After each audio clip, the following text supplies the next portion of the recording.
Hello, everyone. I'm Chris Flynn, and I'm here with Scott Lang. And we are the Band Dads. Here to bring you a podcast about something that we care very dearly about, which is music education and band. Some of you are here because you want to learn about all things band. Some of you are here because you want to see a train wreck, and the answer is yes to both of those. We don't care why you're here. We're going to answer all the questions. We're going to say the things you're thinking. We're going to debunk all the myths. Yep. This is the Band Dads Podcast. The podcast by and for confused band parents. Nice. You said the tagline. So I have a future episode we hadn't talked about. We kind of talked about it. We haven't thought about it. But or maybe I've thought about it. You haven't talked about it. Well, there's been a no thought, no talk compilation going on. I have no idea what's happening at all right now, as a matter of fact. I'm having a seizure. That could be true, actually. You might be. Well, it dawned on me. You can't see me. We're not doing video for this because this is an episode we decided to record and drop in the same. But I spent the day at the wait for it, dermatologist. Oh. And I have 3 excisions on my body. I believe I was trying to count today. I think it's my 20th biopsy. Oh, wow. And it's all skin cancer. And you know what it's from? Wait for it. Being a band director, being on the sun. That's correct. Yeah. You know, we haven't talked about heat protection. We haven't talked about sun protection. We haven't talked about ear protection, which is something that is becoming more and more prevalent. So yeah. I do think that's a future episode that we're going to have to add to the document. I think we may have teased some of those things just in a very general way, but yeah, not specific enough that probably gave people like a call to action for what they should be doing. But that's not what we're here to talk about today. In case you don't know, I'm Scott Lang. He's Chris Flynn. And we're the Band Dads.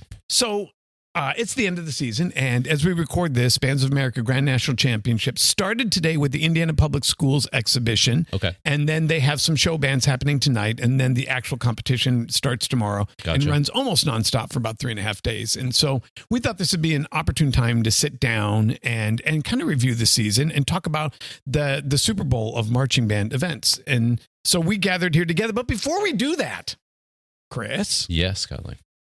You were a little fatootsed this weekend, and that's going to be a t-shirt, fatootsed, I think. Listen, we can't come up with new t-shirts every episode. We just don't have the capacity to print them at this point, let alone I think I have a big enough audience that wants to purchase them. So I think we're going to have to refrain. So you got a little bit of a text rant with me on Sunday. You want to get it off your chest and talk about it? Well, geez, I don't know. Do I? So I think that we've talked a lot about taking a different look and having a different perspective on this activity. And, you know, the last episode that we published, which we actually got a lot of positive feedback about. Yeah, we did. In terms of looking at awarding bands for different accomplishments, trying to find different ways to recognize success and how we define those things. And again, a lot of people reached out to us locally, nationally, all over the place. People really liked some of the ideas that we had. So we haven't had any aliens reach out to us.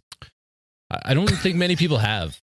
And if they have, you don't have a lot of credibility afterwards. So I don't know that that's something that you want to occur in regards to our podcast. How far is Alien from Dubai? I mean, we did get someone from Dubai. We had aliens in... didn't Payson get aliens? Isn't that where Fire in the Sky is from? I think that was in Payson, which isn't that far from us. That's like an hour and a half from us. But no, I did text Scott just because... multiple times. I mean, here's the thing you have to understand. I think you know this podcast well enough to know that of the 2 people sitting here, one of us is a little more subdued and controlled and reasonable. One of us is less of those things. And Chris just blew my phone up Saturday night. I mean, fired up. I should just pull out my phone and read the text tree, but I was like, I looked at my wife and I go, Chris is on a bender right now. Which is funny because Scott and I were at the same location but in different places. So he's not necessarily reading my text messages as timely as I'm sending them. So there were a couple times where I think he was trying to connect some dots on some things I was saying. But anyway, when it came to, I guess, sitting in on an award ceremony this past weekend, it definitely drove home the fact that I think there's just a lot of better opportunities we have to help award bands and kids who are working hard that we're missing the mark on pretty significantly at the moment. And I do want to be careful because this is not a criticism of the circuit, the people that run it, or the people that won, or 100%. This is not a criticism of any of those people. They're all actually very, very fantastic people that I think very, very highly of. It's not sour grapes. Our group came in for that circuit, the state championship. Our group came in second. Correct. And the group that won was absolutely deserving and phenomenal. Sure. But But you were frustrated by the fact of what? So one of the analogies that Scott has made on the podcast that kind of makes sense is we talk about money and we talk about the ability to have money and what it can do for your program and how much easier things can be for you if you can afford to buy more things and buy more instruction and buy better props and all that stuff. So, and by the way, let's revisit a question that we asked earlier, and I don't want to make Chris edit because we're going to drop this tonight. Chris, does money make a band better? Yes or no? 100%. Yeah. And the analogy Scott, makes is, so imagine every band is running a 100-yard dash. Well, those that are of better means that have more things are starting at the 80-yard line versus those that are running the full 100 yards. So I'm sitting and listening to awards and bands that absolutely deserve to win that night won. And some of my favorite shows of the season absolutely won that night. But the challenge I had was there were physical prizes that were going along with winning, and winning captions, for example. And I don't have numbers here, and I really wish that I did ahead of time. I wish I had more time to prepare this, but we don't prepare for shows. But come on, but I think you would agree, Scott. Like if you sit when you go to competitions, how often the bands that win first place in those competitions, how often do they win the majority of captions, if not all the captions? That's a really good question. I think in the lower divisions, I think it's more frequent. Okay. Because the outlier is, when they're all have-nots, when someone is able to overcome that, or it's a have, but competing in a division of have-nots, they're going to clean house. What was different about this year is in both divisions, both bands that won first place won all 5 captions, and it's the second year in a row. So you're talking 10 consecutive caption, 2 consecutive state championships. And if you're looking at things, you think about I think there were 26 bands in the lower division, and there were 12 bands in the upper division. So that's 38 bands, and 2 bands walked home with every single piece of hardware for the second year in a row. So again, and I'm not saying they didn't deserve it because they 100% did. Again, they were great shows. And listen, they deserve to win. As a photographer, I love going to those shows because they've produced some awesome, photos for those groups and for myself to participate in. The problem again that I have is they've already been crowned the best of the best. We know they're the best. They're the first place band. Every one of these captions, again, there was a physical award that went along with it that included better equipment, maybe a gift card to buy better equipment. A new drum. Right. So again, it makes you think back to some of the stuff that we've talked about, which is if they're already the best at what they do, they're probably better funded than a lot of those smaller bands just because, again, they have the means to win as they are. Higher. Right. So whatever it is, they've already proven that they're the best, but we give them more. Here's more to continue to get better and distance yourself from these other bands that maybe could use those things. Well, and here's more awards to recruit with, to attain students. Just building the gap even more, are we not? I would guess there were 5 or 6 bands, that attended last year that didn't attend this year in either one of the divisions. And if you add them all together, that means over 80 bands over 2 years, the same 2 bands took everything home twice. Yeah. And, it's a valid point. And again, I cannot say, and Chris cannot say often enough, we're not taking anything away from those 2 groups. They earn that. But at what point do you have to say, okay, we have to make a change here? Do we go 3 years? Do we go 4? That's a good question. And there are programs. I want to make one slight correction, which also allows me to maybe revisit one of the other things that I was triggered about, which is at least in our division, the band that won first place actually did not win every caption. They won 4 of the 5. Correct. They did not win percussion. And they did not win percussion, and which again makes me a little bit salty because where we were judged in percussion that night, I think was highway robbery. Well, there's another, and I will tell you, remember, that's a different story. I was a band director and I'm a percussionist. I don't know that we've ever talked about what my instrument was, but what really stood out to me in that adjudication was, and this might be an episode down the road, is unlike every other caption, music is music. If you're a saxophone player, you can judge the whole wind block. If you're a color guard, you can judge rifle, saber, this. But in the percussion, I'm absolutely convinced the front ensemble is completely ignored because there is no way on this planet Earth we finish 5th if you factor in the front ensemble. Yeah. But I don't think the adjudicator even listened to the front ensemble. I think he judged the drum line. Yeah. If he judged the drum line, I would disagree with him maybe over 2 places. Right. If he's judging the entirety of the percussion group, I would disagree with him wholeheartedly on the entire assessment. Right. And again, you guys, this is not something normally that we would do. Again, it's just, but you go to competitions, you see the results, generally there's some consistent expectation of kind of where your band falls. Like, you understand there's really not a lot of huge swings that happen at this point in the season once you get to finals. So for us to place where we did, I think was very surprising for us because it was way out of whack from where we normally were, especially considering, again, how well we thought our group performed that night. But again, we aren't the judges. But that was one of the things. The point spread? Yes. What was it? And I say that says we're talking about different ways to evaluate and different ways to reward groups. So if a group's going to sweep all 5 caption awards, the last episode, we talked about other different ways to reward the other groups to show growth versus achievement, those sorts of things. But the other thing is, if you looked at it, most people would walk away and go, oh my goodness, Basha, congratulations, they jumped to second.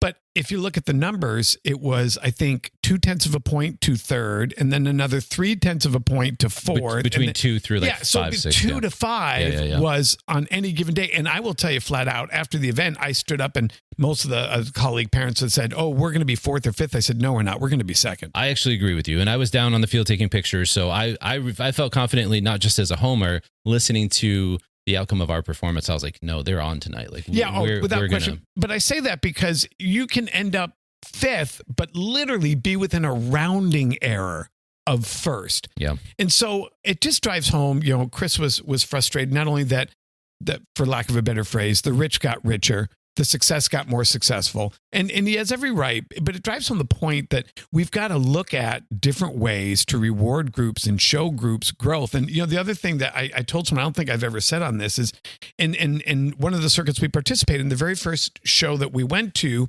the lowest level of bands at the very first show in September were in the low 50s. And judging box 5, I get that. But I literally thought to myself, on what freaking planet Earth does a kid give 3 hours a day for 4 months of his life and we give him an F? Yeah. I mean, that's an interesting point. Hurts my stomach. That's an interesting point. Like, we can cite that. So always is a 90, sometimes mostly is an 80, sometimes is a 70. But no one should be getting, after 8 months of work in the Arizona sun, or 8 weeks, 10 weeks of work in the Arizona sun, should someone walk away and have to go back to their principal and say, I got an F? Yeah. Which is interesting, because I actually think I think you can look at it both ways, because I think you can look at it the other way and go, so let's say your kid was in, on track courses, exceeding every time. Would you want them to stay taking that route, or would you like to challenge them and ask them to move up to something harder? But if I put him in a class or getting an F, I'd say I moved him into something that's too hard. No, you're right. Sorry. What I'm saying is I think we should look at it both ways, not just for those kids we're telling that are getting Fs. I think that we should also look at those kids that are concededly exceeding expectations and getting very high A's and saying, maybe they need to try something a little bit harder. Am I making sense? Yeah, it makes total sense. And it kind of goes with a football analogy. But circling back to, how do we reward kids differently? And how do we make sure it's a level playing field? And earlier we talked about a salary cap. Yeah. And earlier we talked about rehearsal. UIL has set rehearsal start dates and end dates, but 8 hours a week. But, my wife kind of elbowed me after one of the groups, and she said they have 21 instructors on that staff. Should there be a staff cap? The other thing I thought was really interesting, and I even reached out to one of our circuit coordinators, and I said, listen, I'm not judging at all, but I said, is there a minimum sound barrier threshold? And he said, well, what do you mean? I said, there was a band on the circuit this season that in a 7-minute show, I don't think the band played for a minute. Yeah. It was nothing but soloists. Right. And it was nothing but choreography and nothing but features. And he said, no, we've never thought about that. And I said, let me throw you one more at you. There was one group that had the same person solo 3 times on Saturday. And I'm like, you don't want to get caught into the weeds where we've made marching band so over-regulated and over adjudicated that there's the lack of spontaneity and fun is there. But if you have a 7-minute show and 3 minutes of it is a solo and it's the same kid, it's no longer marching band. It's marching Steve and his backup band. Which, listen, not even marching, standing Steve in the backup band. Which, again, I don't fault a director or a program for going that route. No, that's playing to the rules. 100%. You're playing to the rules. You're doing what will yield you success. But that's just being smart, right? We talked about smart show design. If you're going to yield success in that model, pursue it. But at what point do you have to choose educational? So, I'll say this. Okay, he's probably going to kill me, but at least I was honest and told him my feelings about this. Our our band, he cut a section out of the show for the band. And admittedly, we were having some time tears. And admittedly, he made the smart surgical choice. And he said to me, I'd rather be clean than get dinged and have more effect. Yeah. And the thing I just kept thinking about as I walked away, and Miles, I totally understand. And you made the right choice. But I thought to myself, can't we just let kids be kids? Does it have to be perfect, or can the kids have some fun? We got an email this week, right? Again, asking that question. Again, same thing, which is just focusing so much on being so worried about being clean that the music is just so simple and boring. And remember the email that we got? The gentleman was saying what we talked about before. We don't reward demand. Right. We reward cleanliness. We reward performance, not, demand. Right. So speaking of that, and a group that does actually lean more towards rewarding demand, not in a prescriptive way, but certainly in a reflective way, is Bands of America, which is celebrating their 50th. I saw that. 50th Grand National Champion. Congratulations to the folks who've never been to a Bands of America event. Set aside the competitive glory, set aside the quality of the bands. There are no group of people that put on a better event, more organized, more meticulously thought through, more hospitality than a Bands of America event. I mean, there you go. They can go to a dome on the side of a mountain in Flagstaff and make you feel like you're at a 5-star resort. It is a great event. So congratulations to all those folks who are not only participating in the 50th and a week later, the 100th Macy's Day Parade. Oh, there you go. But it's a seminal event. It's the Super Bowl of our activity. And, you have to think about it that way because it's not meant for everybody.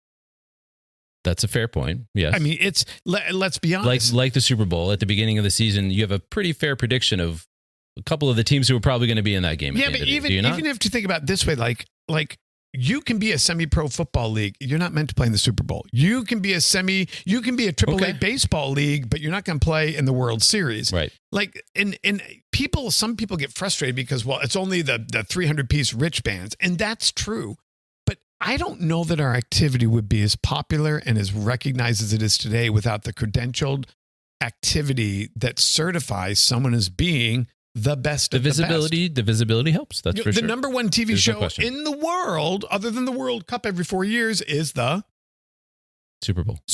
Yeah. And so it brings notoriety to an activity and it raises the level of all the participants. So it's an interesting thing, and I love what they're doing. But even we talked about an unlevel playing field, like even at Bands of America, and I want to state again, not a criticism of Bands of America. Right. And I don't know how you solve for this, to be honest with you, but think about this for a sec. If you look at a band from Indianapolis, well, that's $250,000 they saved. I mean, they literally, because they don't have to travel. Some of the best teachers I know are from Indianapolis. They would win whether they lived in Indianapolis or not. That's not a slight.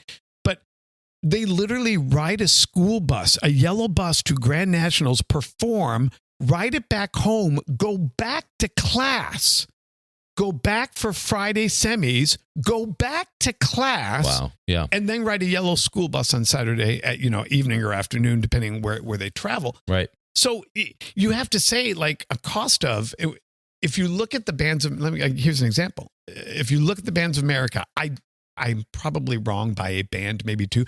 I don't know that there's been a band from California in a decade.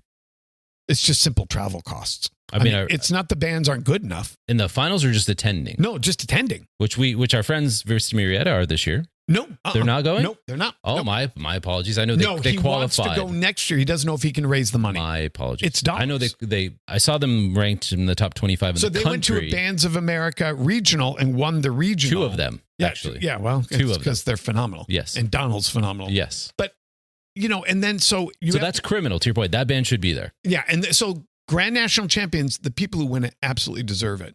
But there have been years in which the Grand National champion was beat in San Antonio by a band that didn't go to final, that didn't go to Indianapolis. In the Texas regional. And so it's like you lose a playoff game, but you still get to go on to the next round of the playoffs. Gotcha. And so it's an incredibly subjective thing. And, Chris and I both came upon it. We both looked it up.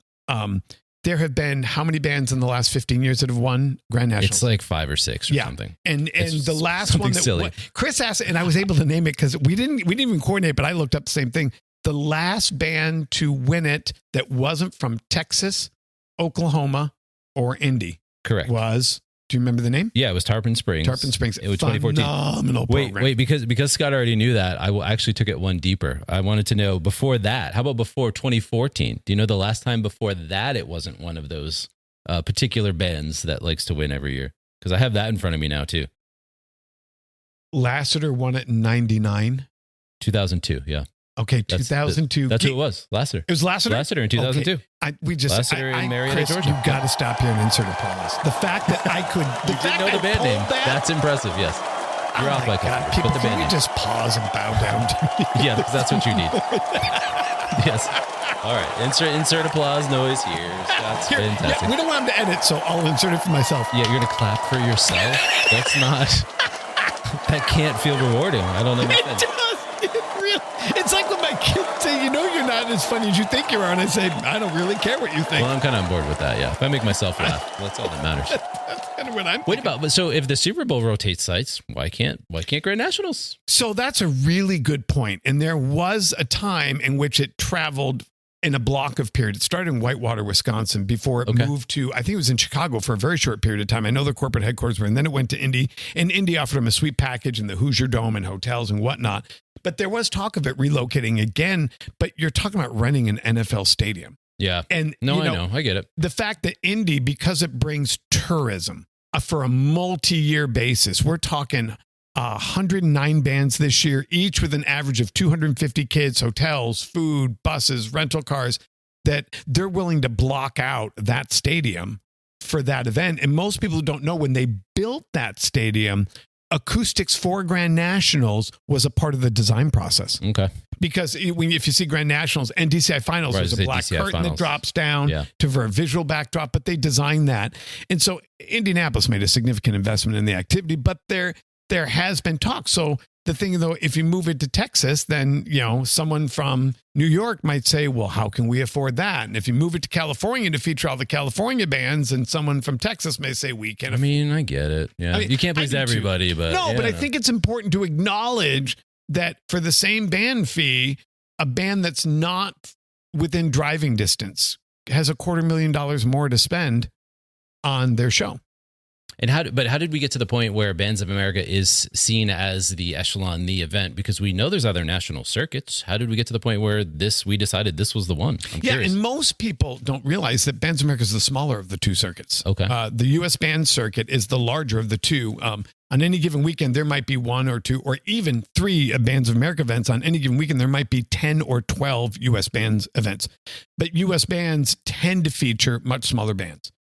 They tend to be very East Coast driven, and that's not a slight against East Coast bands, but the bottom line is, because it started in the 1700s in local townships, there's a high school every 15 feet in New Jersey. I mean, if you can hit a good ball off with a driver, you can hit 2 high schools. I mean, that's where I graduated. And so average enrollment in Arizona is 4,000 kids at a high school. Average enrollment on the East Coast is 800 kids. Gotcha. So they tend to be much smaller. U.S. Bands is very heavy on the East Coast and along the South. They are in Texas, but the bigger programs participate in Bands of America and UIL. So the reason it's the bigger circuit is because that's where the better bands choose to go. Well, if I could, just a quick personal note, shout out to, again, Tony Hart and the Downington West Band from Pennsylvania, because they went to MetLife Stadium and finished second in the finals at U.S. Bands. I just give them a shout. Good for them. Yeah. So taking the same conversation about our local show is, the same group winning multiple years and sweeping all the trophies and having the highest demographics,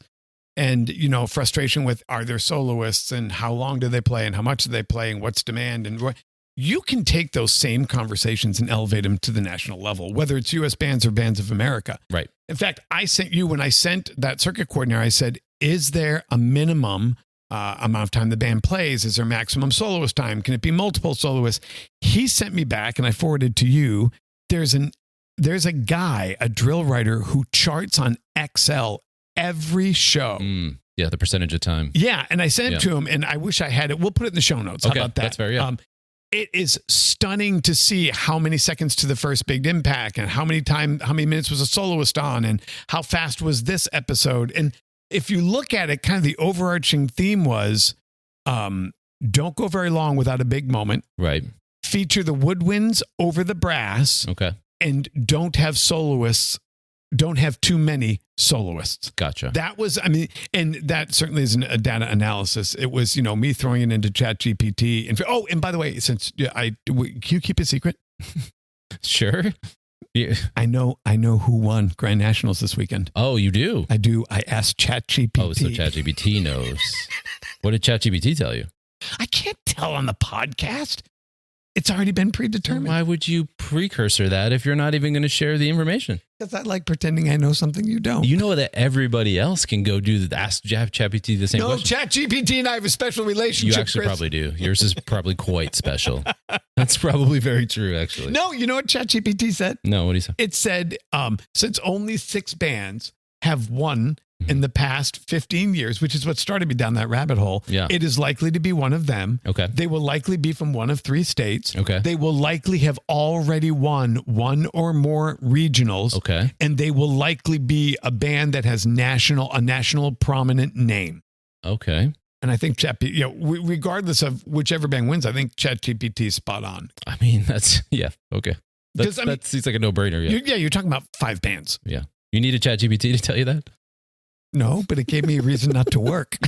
You need a ChatGPT to tell you, hey, Captain Obvious, look over here. Anyway, but yes, here's what I would say though. I do think that it is a different conversation between, hey, this big national competition that features these bands that helps get attention to the activity itself. I don't know that it does have the same purpose as I feel like it does locally for our bands that are competing. Totally agree. So that's. I love that Bands of America is who they are and what they do. Yeah. Because it elevates the art form for all of us. Right. Absolutely. Yeah. And so I have no qualms about it. I'm just trying to say how the same problems of have and have nots, how much access and time every kid gets, are just magnified on the national level. They're not different. And if you went into the small West Panhandle part of Texas, those same problems exist. They're just minified. And all you got to do is go into a band director social media group, and there is a fist fight going on over amplification and the costs, and my band can't afford it. And so we got 14th place. And gotcha. And because at the end of the day, that is the ultimate level of competition, at least when it comes to high schools. And we know that that's the second level. If there is a second level, as we talked about, is DCI, which is professional marching band. But man, by the time you get to that point, it is very much like professional sports. The talent pool is whittled down to such a small amount of people. Once you get to that point, this is it for a lot of those kids. These competitions are it. This is it for them when it comes to marching band. Not a lot of them are going to continue in college. Even if they do, they don't compete in college. So what lesson are we trying to teach them coming out of these each season, right? Is it, man, if we were the best, we would get all this extra stuff too? Like, is that what we want the takeaway to be? Or, I don't know that. It's funny because when I ask questions about why have one soloist featured multiple times and what is the minimum amount that a band should play? Like, I don't know that band directors who are then in addition volunteering to be on a state board, who are then in addition having to be event planners, are sitting down and thinking through these long philosophical discussions. Oh, no, 100%. I mean, no, absolutely. Yeah. That's why I'm not, again, there's no blame necessarily being had here. It's just a matter of, I think that's one of the great things about these conversations that we find out ultimately in response from our community is it's nice that we at least ask the question. We don't always have the answer for it. We may not have an immediate solve for it, but I think sometimes just asking the question and putting the idea out there starts to make people think a little bit differently. So when you take our conversation at the last podcast, we talked about finding different ways to value a season, whether it's joy, laughter, whether it's growth versus achievement, whether it's amount of kids that return year over year, regardless that. The one thing, I would kind of circle back to and close on is that it even became more meaningful and more applicable in real life this past weekend for us. And we cerebrally and contextually and through our podcast discuss these things, and still it hit and felt a little wrong. Yeah. And so, if we're struggling with these issues, both in concept and in reality, it's up to you as a band parent or a band director who's listening to this, or a band booster president listening to this, to educate your parents. So the last thing I want to share with you, Chris, is I sat down with a band director, a friend of mine, and he's new to the field, and he just kept saying, he kept saying, well, I'm not going to talk about competition. Competition, I won't even discuss it. It's not a thing for my kids. And I'm like, they're not living under a rock, dude. Right. Like, okay. he's like, well, if I never bring it up, I said, oh, that hasn't worked for sex, drugs, or alcohol. We don't talk about it, so kids don't do it. That only makes it worse. And he's like, well, and kids stay on their cell phones. I go, well, let's not talk about it. I go, no. I said, here's the thing. I think competition can be healthy. Yeah. And I am a competitive person. And whether he is or not, his band has competitive kids. And you can't turn that off. That's fair. But, I said, look at the flip side of competition. I can look at Susan and go, you know why Bella can throw a quad and catch it every time? Because she practices. Right. You know why X band beat us? Because they work harder in rehearsal and we talk too much. Gotcha. So there's a healthy perspective about it. But the thing I'm going to kind of close with is I turned to that director. I said, listen, it's about three things. You got to educate, you got to communicate, and you got to manipulate. Okay. And so educate, you got to teach your people, your community, your kids what the numbers mean. Okay. Like, that's fair. I mean, a way for our band to say, hey, kids, you should feel incredible about what you did, but you should feel incredible because of the performance, not because of the score, because the next band was only a 1/10 of a point behind it. Right. Yeah. So that's educating. Right. What does a number mean and how did they arrive at it? Okay. Then you have to be able to communicate it in a way that the kids can place context to it. Sure. Of this is where we went up in brass because you guys had an extra sectional this week. In drums, we went down. But did you notice percussion? There were no comments about the front ensemble. Had that been, our score would be very different. So just because they gave us that score doesn't mean we agree with that score. You educate, you communicate, and when you do that, you manipulate. And that becomes that much more complicated when you really look into the complexities of, again, let's say competing in multiple circuits, for example, right? It is difficult, isn't it? For instance, we competed in 3 different circuits this season, right? And the judging was, no, I won't even say, the show design was very clearly designed for the circuits they were competing in. Okay, that's fair. And at the end of the day, though, we know that based on the way that those, for instance, our finals last weekend in one of the circuits, we have another finals coming up this weekend. I know there are some parents that were very excited about the outcome in our score from this past weekend in this circuit that we finished second place. Rightfully so. They have every right to be excited. But at the same time, those that are educated enough to understand the difference in the scorecards, we probably aren't likely to achieve that same score in the circuit this weekend just because the judging is different. So the 3 circuits we competed in, one circuit is very much GE oriented. Okay. And so I will tell you, the bands played less, the soloists played more, and the props were bigger and more expensive. It's just flat out the truth. Yeah. The other circuit that we compete in is more musically grounded, and the bands play more, there are less soloists, and the props are less grandiose. And then the third circuit is we went to California, which is kind of a middle ground between the 2 circuits. But the thing that jumped at me in California is volume is rewarded in California. Yeah. Demand is rewarded in California. The shows were much harder and they pushed much harder with their sound because it's more of a drum corps sound. But I will tell you, it was a textbook for me in going to the 3 circuits because the differences were as clear as day to me. No, absolutely. And you said very early on, you said in episode 3, you said, and do you hear what I hear the first time around, that volume is an effect category. Yep. So 100%, there are places where that will be rewarded, and maybe playing in more of a concert style is not the same thing. So it does get difficult to navigate because if you're going to compete in all those different circuits, how can you possibly please all 3, let alone anyway? You can't. Yeah. You can't. But the education is important because the last thing you want, again, is a parent then after this coming weekend being upset with the outcome because maybe our band got lower than the previous week, but it's a different scorecard and it's different judging. So just understanding the difference between the two in the education, I think will help you appreciate it, as we always talk about, that much more. And the reason I said, educate, communicate, and I didn't choose the word on accident. I don't manipulate. Like, there's no way if I gave you a logical set of characteristics that you would tell me that going outside and marching around with a 40-pound instrument in 110-degree heat for only the purpose of marching around, going outside, marching in 10-degree heat, that is not a decision you would make if I didn't manipulate you. Okay. If I didn't convince you that there was a higher power. And it's not that there isn't a higher calling, a higher reason, but I have to manipulate you into believing that. It's just such a terrible word. It's like you using useless previously. It is. Okay, but think about this way. I get what you're saying. It's like when he said, yeah, I know he doesn't like the word. But here's the thing. Is there any other word you can use? Okay, you can change it to motivate. But okay. If you have 160 kids it's not, well, I just educated It applies differently them. between all of them. Yeah, 100% it does. So No, it does. And so I wanted to share that. So the arc of the season, Chris, and we're not done. And we want to wish everyone at Bands of America good luck this weekend and its state championships. I'm very excited. I mean, again, if anybody's been watching what's happened at some of the regionals, and again, we talked about just kind of fairness and competition. The one thing I will say is those bands are fairly matched against each other because even in San Antonio, their regional finished in a tie, which is insane. You're talking about 7 judges, and the score is 96.34987. Yeah. It's like pi.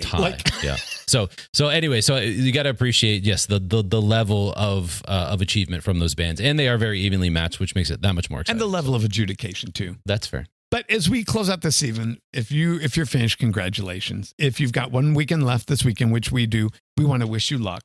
But let's revisit, Chris, really for just 10 seconds, the arc of our season. Yes. So we came back in July, and we talked about show design with Darren Davis. We had a 2-part episode. That was an incredible 2-part episode. It really, really was. Yeah. I mean, and I still come back and use this quote, I can't play defense against Avon. It's probably my favorite quote of the season, and it really did put competitions in perspective for me. And again, that's why when things upset me in competitions, it is a lot because of that. It is because I don't want us to be seen as, and Scott said before, we're not a sport, and some ways, I don't want us to be seen as one because we don't. I can manipulate you into thinking that. Well, there you go. We don't compete in the same way.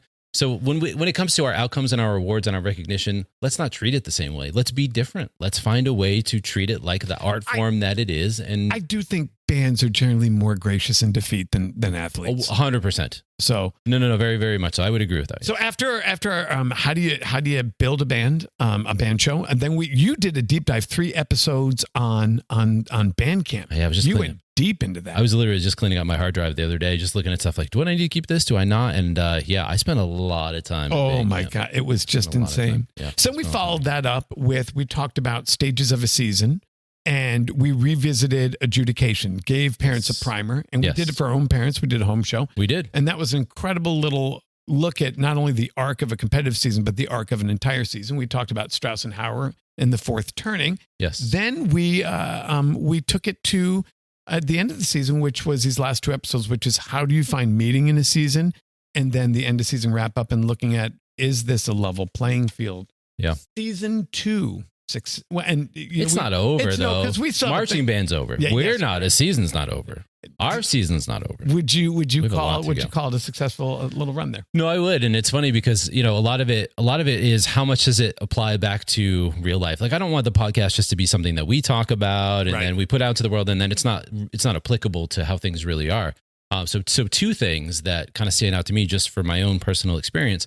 One was, again, and I told Scott's actually heard this from me personally already, but after this past weekend, and it wasn't the outcome of the competition, but my daughter and I had a pretty decently extensive conversation about how she feels about the season. Before she says that, Chris is on the track, and Chris is taking pictures at the event. He's universally beloved by our band parents because he does so much for us. And when they announced state championship, we all were watching as his daughter ran over to him and jumped into his arms and gave him a big hug. I'm pretty fortunate. How cool is that? No, I was pretty fortunate for sure. And I'll share with you something else. My kid wouldn't even look at me to take a picture. I said, Evan, let's get a picture. And he grunted at me, and he kept walking. You never know. And I know that I'm gracious, and I try never to take it for granted. And we were actually just out for dinner yesterday because her birthday was recently. And we were kind of talking through this, and she said something like, Dad, I want you to know I do appreciate you being there all the time. And I was like, okay. Anyway. No, my kid doesn't. Yeah. But the success, okay, so back to how it was relatable. Sorry. So, but her conversation around success this season was, this has been the most fun season I've ever had. I loved this. It was the best event. Miles? Yeah. This is the most fun I've ever had. I love everything about it. And I'm sure the high of the success of the show didn't hurt, don't get me wrong, but it wasn't about that. It's her and her section being goofy afterwards, taking silly pictures together. The trust that they have as a group, the individuals, and me and the pride as the parent with her section saying, you hold the trophy. We want you to hold it in the picture. Like just the achievement of her personally. And then, again, I think it goes back to, again, other things that we've talked about, but she also said, because there was one at one point when we were going to a tutoring lesson that I had one of our episodes on when we were talking about Strauss and Howe and talking about the crisis in the season. And she said to me, now this could change. And I said, you may look back and change that. She says, I don't have a crisis this season. Honest to God. She said that. She used my podcast against me. And she said that I do either. She said, Dad, I don't think I can think of a crisis this season. I was like, well, maybe when it's over, you'll look back and you'll find something. But that's how she felt. She said, I loved it. This has been fun. It's been my favorite ever. And there's been no crisis. It really wouldn't matter how we finished. If my daughter said those words to me, that's success. And good thing my kid doesn't listen to this podcast, but he doesn't trust me. Because I'm 99% sure he's coming back next year. He's a band kid now. And to that, I want to share one last thing to one of our listeners, Becky Schoenshank. Her son saw that my son ghosted me. And he went over to his mom and said, Mom, I saw that. I'm going to give Evan a stern talking to. And I'm like, I love you, Peyton Schoenshank. Yeah, right?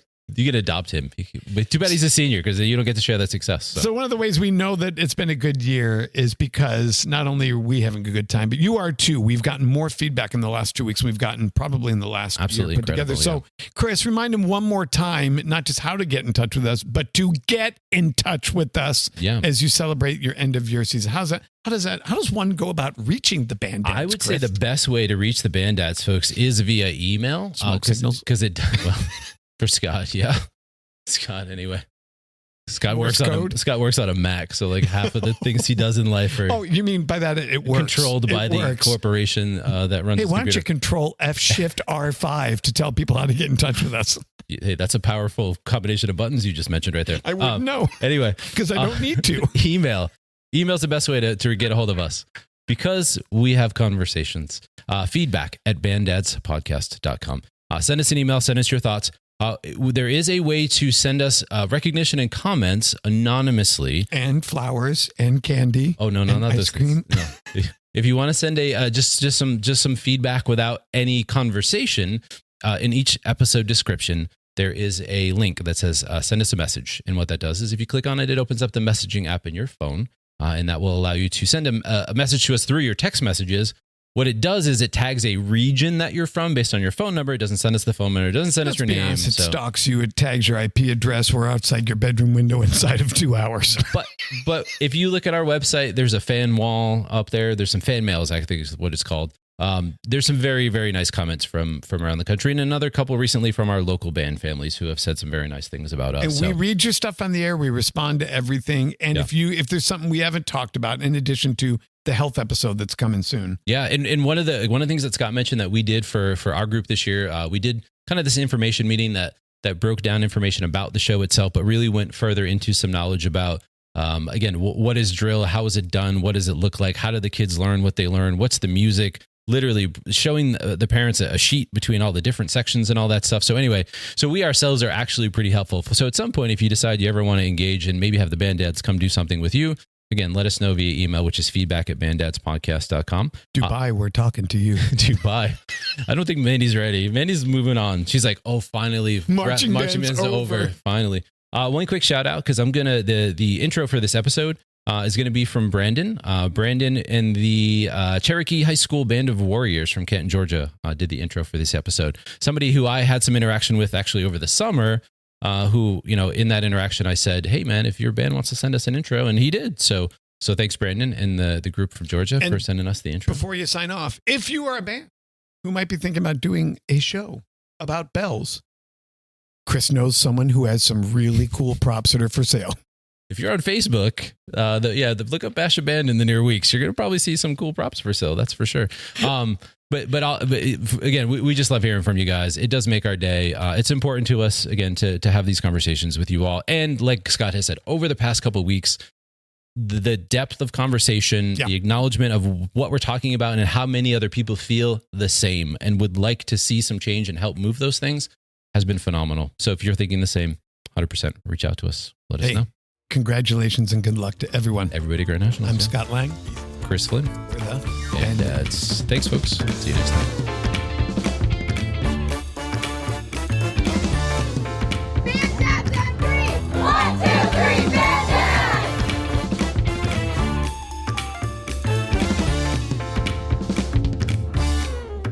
To stay up to date with the Band Dads podcast, visit our website, banddadspodcast.com. Want to communicate with the Band Dads? Send an email to feedback@banddadspodcast.com. The Band Dads Podcast is a 5 Deuce Media production. For more information, visit 5deucemedia.com. That's numeral 5deucemedia.com.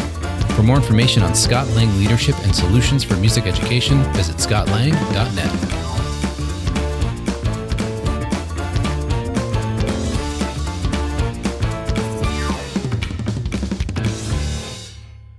You know what?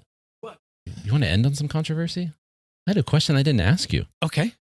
Wait, can I point out really quick? Yeah, go ahead. I don't know if you know this. What? And if I didn't, I think I bragged it to you, because if I didn't, that would be really weird, because I like to brag to you. I was within a 10th of a point on every band this weekend. I think you may have said I had the correct order, okay. and I had the 10th of a point. The only one I had the top band winning by 4.5, and they won by 3, and that they got robbed. That should have been 4.5. But it proves that knowing how to work the rubric works. That's fair. I was going to say, maybe you should be a judge. No, because oh my God, that was the worst. So this was going to be my question. And again, I don't know how this works amongst all the circuits, and I don't know if you want to share your feelings or we could just leave it be, but I find it interesting that people who may work with a particular staff of schools is allowed to be a judge at the same time. Yeah, it's stunning. That doesn't happen in DCI, but in the marching band world, both at the national level and at the local level, that is allowed. And there's no regulation, and there is controversy over that. I don't have to throw gasoline onto that fire, because that fire is already burning. Okay. So is there just a lack of qualified judges that you don't have a big enough pool? Yeah, especially with 2 circuits, there might be 4 shows on a weekend, and none of the band directors can judge because they're all participating. So it is a lack of qualified available judges to an extent in a state like Arizona, not in a state like Texas, but in Arizona, in 47 of the 50 states for sure. But you don't have to start that controversy. It's already burning. Well, I don't want to start the controversy. It was more of until I, again, as now an educated band parent, I pay attention to a lot more detail than I used to. And I recognize the fact that there are people who judge competitions that they may be on the staff of a particular band in that competition, and every other place in the world that's considered a conflict of interest. So I was just curious. That's all. It is duly noted in the system, and people are aware of it, and they have very strong opinions about it. Did you notice how last episode when we had an extra conversation like this, I put it after the closer? I don't know if you picked up on that or not. I don't listen to our episodes, Chris. Remember how in like the 90s bands would put like hidden tracks on CDs that weren't listed? Yes. It was like that. Like the outro finished and then we kept talking. Okay, it was like a hidden track. If you wait, like the 80s and 90s, if you spin our podcast backwards, does it speak in Satan? I can't discuss that on a recorded nature because there may be legal repercussions. So have a good night. All right, bye.